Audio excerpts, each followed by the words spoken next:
Outra questão é a seguinte, a implantação de bibliotecas e pontos de leitura, também projetos como bolsas para escritores, eu sei que tem a ver mais com o PNLL e prêmios literários, mas a pergunta é, programas dessa natureza, em que medida absorvem de vocês que estão atuando nesse campo tempo e como é que você lida com uma demanda que implica a urgência do que tem diante de vocês, a demanda e mesmo assim a política propriamente de governo para esse campo? Como é que se lida nesse emaranhado de situações? Esse é um grande desafio.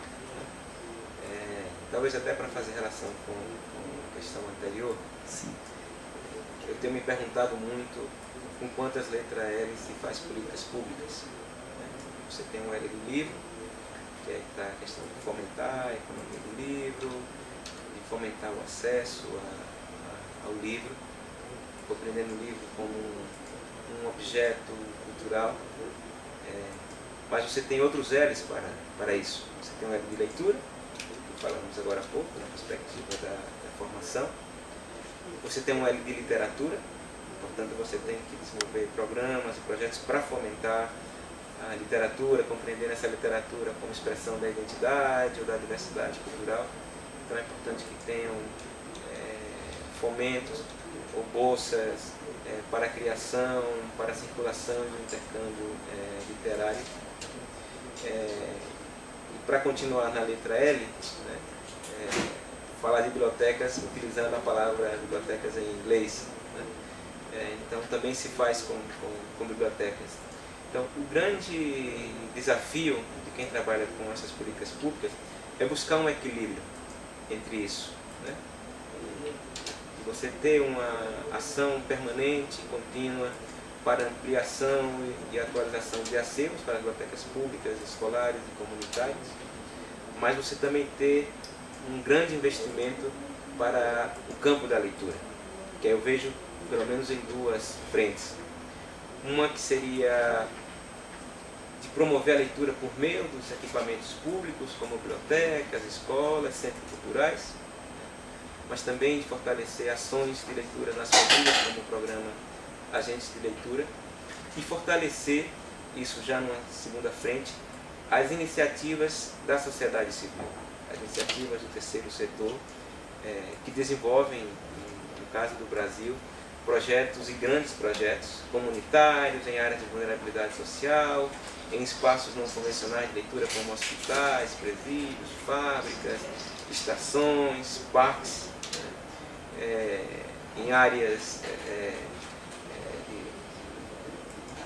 de longe alcance, em comunidades quilombolas, ribeirinhas, indígenas, e que são desenvolvidos pela sociedade civil, por organizações não governamentais ou por pessoas físicas, às vezes sem nenhum apoio do Estado.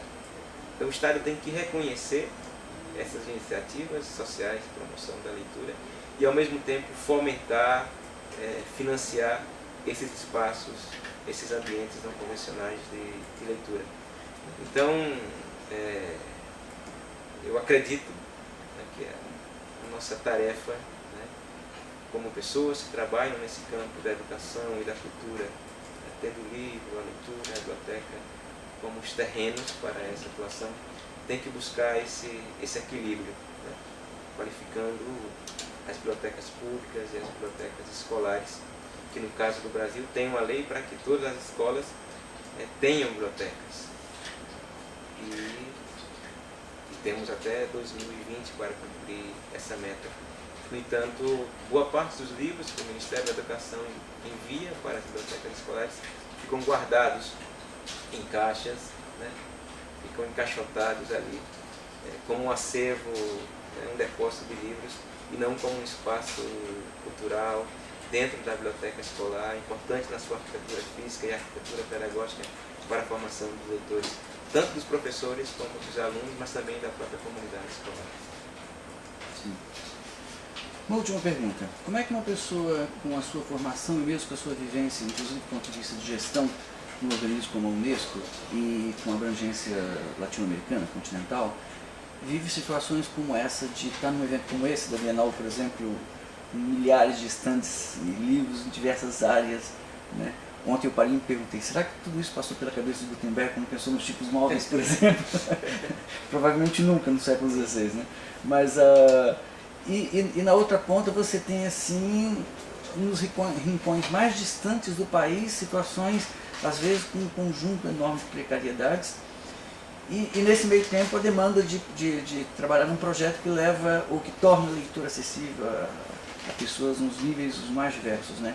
De acesso, de condições de absorção e tudo mais. Como é que você administra esse conjunto? É uma pergunta pessoal. Eu sou dessas pessoas que acreditam muito no papel social de uma feira, de livro ou uma bienal de livro. Primeiro por uma razão de que, se você está realizando uma feira de livro, né, ou um salão de livro, ou um salão de literatura, você está chamando a atenção para a cidade, né, de que algo se passa em torno desse universo do livro e da leitura.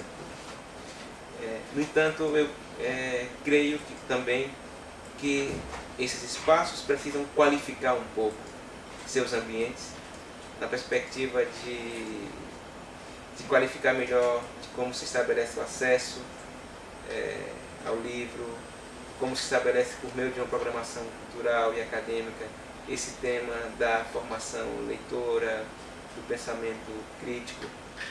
Porque uma feira de livro, ela ao mesmo tempo é um espaço cultural, um espaço educacional e um espaço social.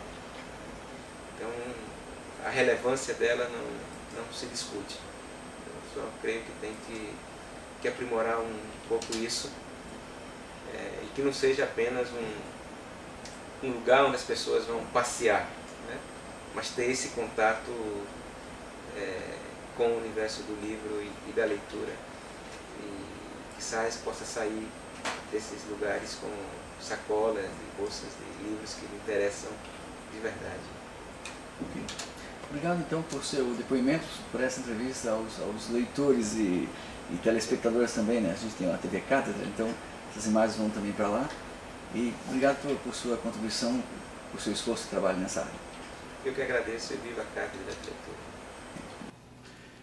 Nessa entrevista ao Instituto Interdisciplinar de Leitura, Cátedra Unesco de Leitura, o professor Fabiano Santos Piuba mostrou ênfase na formação dos operacionalizadores dos programas de leitura, os conhecidos agentes de leitura. Segundo ele, isso dará impulso ao trabalho com leitura no Brasil. Obrigado pela atenção de vocês.